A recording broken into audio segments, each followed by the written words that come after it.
बहुजन समाज की हर खबर पाने के लिए सब्सक्राइब करें अम्बेडकर पीपल्स वॉइस और बेल आइकन दबाएं। और फ्रेंड्स, मैं उर्दुराम मोदी, आप देखना शुरू कर चुके हैं अम्बेडकर पीपल्स वॉइस। आप ये सोच रहे होंगे कि अगर उत्तर प्रदेश के अंदर आज की तारीख में चुनाव हो जाए तो कौन जीतेगा।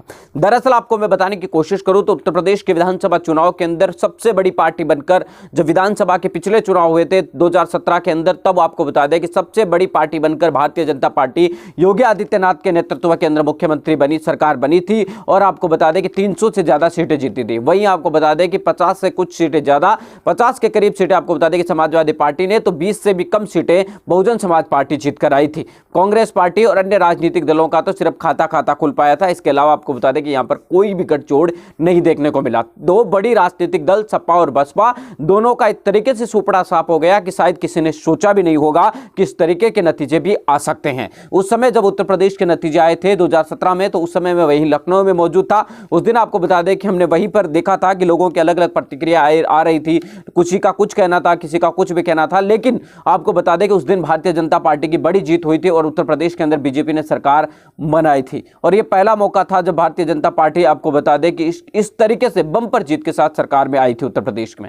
लेकिन आज की अगर हम बात करें तो अभी हाल ही के अंदर आपको बता दें कि जो उपचुनाव हुए हैं, उपचुनाव के नतीजों की अगर हम बात करें तो 2 उपचुनाव हुए हैं और दोनों ही उपचुनाव के अंदर आपको बता दें कि भारतीय जनता पार्टी लीड में रही है और सपा बसपा और कांग्रेस का रिजल्ट उसी तरीके से रहा है जिस तरीके से विधानसभा चुनाव में देखने को मिला। यानी कि 1 नंबर की party Bharatiya Janata party, 2 number की समाजवादी पार्टी, 3 नंबर की बहुजन समाज पार्टी और 4 नंबर की पार्टी कांग्रेस बनकर निकल कर आई। दरअसल आपको बता दें कि पीड़ित परिवार का कहना है कि जिस बता दें कि आज भी भारतीय जनता पार्टी बाकी पार्टियों से मजबूत नजर उत्तर प्रदेश में आती है। भले ही आपको बता दें माहौल बनाया गया हो, के अंदर क्राइम की रेट कैसे रह सकते हैं। उन्होंने कहा कि उस गांव के अंदर कुछ लोग, चाहे उत्तर प्रदेश के अंदर कोई भी हमसे बातचीत करना संख्या बड़ी हो, उत्तर प्रदेश के अंदर बहुत सारी कमियां हो, बहुत सारी ऐसी चीजें रही है। लेकिन आपको बता दें कि राम मंदिर से लेकर बीजेपी ने कई सारे ऐसे मुद्दे डाइवर्ट कर दिए हैं जो आपको बता दें कि जनता का पूरा ध्यान आकर्षित पूरी तरीके से इस गांव अत्याचार बढ़ा है। उन्होंने कोई दौरा नहीं है, कानून का किसी प्रकार का कोई राज नहीं है, लेकिन तमाम चीजों के बावजूद भी आज भी भारतीय जनता पार्टी बीजेपी उसके बावजूद नजर आती है। इसका पीछे का कारण यह है कि जिस तरीके से बीजेपी को बेनकाब उत्तर प्रदेश के अंदर